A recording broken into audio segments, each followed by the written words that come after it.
이어서 바로 세 번째 팀입니다. 이 팀의 소주제는 안면 인식 기술에 대한 개인의 사생활 보호를 위해 국가 간 통일되어야 하는 사생활 보호 기준이 무엇인가 라는 주제이네요. 되게 독특합니다. 안면 인식 기술에 대한 사생활 보호를 우리나라에서만 국한되지 않고 국가 간 통일되어야 하는 이유까지 설명해 주는 것 같은데요.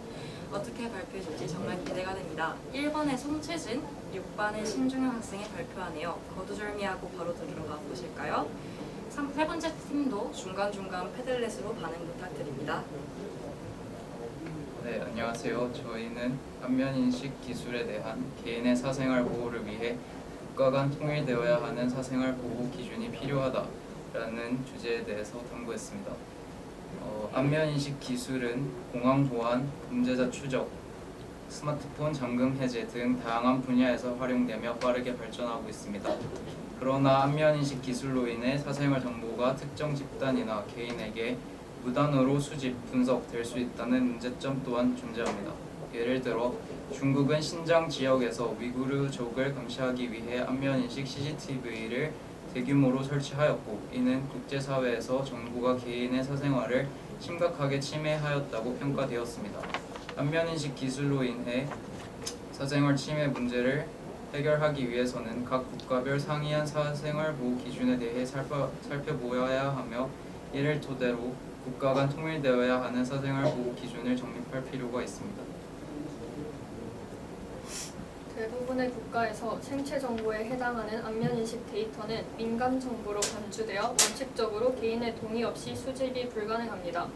그러나 공공의 목적 등과 같이 법적 예외가 존재하는데, 이 예외를 허용하는 기준이 나라별로 각기 다릅니다. 이 차이점은 중국과 유럽연합의 사례를 비교해보면 뚜렷하게 드러납니다. 중국의 경우 공공질서 유지라는 목적을 위해 특히 공공기관에 의한 정보 수집과 감시 기술 사용을 광범위하게 허용하고 있습니다. 중화인민공화국 치안관리처벌법은 공공의 안녕을 위해 공안이 공공장소에서의 감시와 감식 활동을 할 수 있도록 허용하고 있으며, 이 법은 안면인식 기술을 CCTV와 결합해 감시 체계를 운영하는 것을 정당화하고 있습니다. 반면 유럽연합의 GDPR 일반 개인정보보호법은 전 세계에서 가장 강력한 개인정보보호법 중 하나로 평가받으며 안면인식 기술 사용에 대한 엄격한 규제를 적용합니다.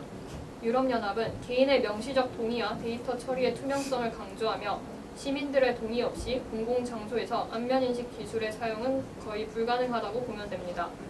또한 EDPS, 유럽 데이터 보호 감독 기구 등과 같은 독립적인 감독 기관이 존재합니다. 중국과 유럽연합의 사례에서 알 수 있듯이 현재는 각 나라마다 안면인식 기술의 사용에 대한 기준이 동일하지 않습니다. 네, 이처럼 국가 간 사생활 보호 기준이 통일되지 않음에 따라 중국 위구르족의 문제와 같이 개별 국가의 법과 기준에 의해 개인의 사생활과 인권이 침해되는 일이 발생합니다. 따라서 국제적으로 통일된 안면인식 기술에 대한 사생활 보호 기준이 필요합니다. 통일된 사생활 보호 기준은 기본적으로 인격권을 보장하여야 합니다. 인격권은 사생활권, 생명권, 초상권을 포괄하는 권리로 안면인식 기술을 활용할 때 이러한 권리의 주체인 개인을 고려하게 합니다. 따라서 이들의 존엄성과 사적 권리를 보호할 수 있게 됩니다.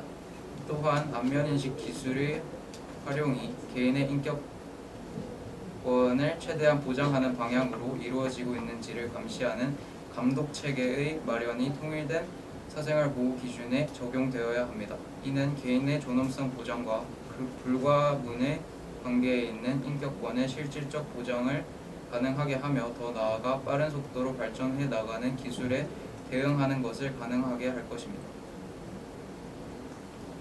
이러한 통일된 사생활 보호 기준이 정립되려면 각국의 디지털 인권 현황을 면밀히 파악하고, 이를 바탕으로 국제사회가 공동의 기준을 도출할 수 있는 합의의 장을 마련해야 합니다.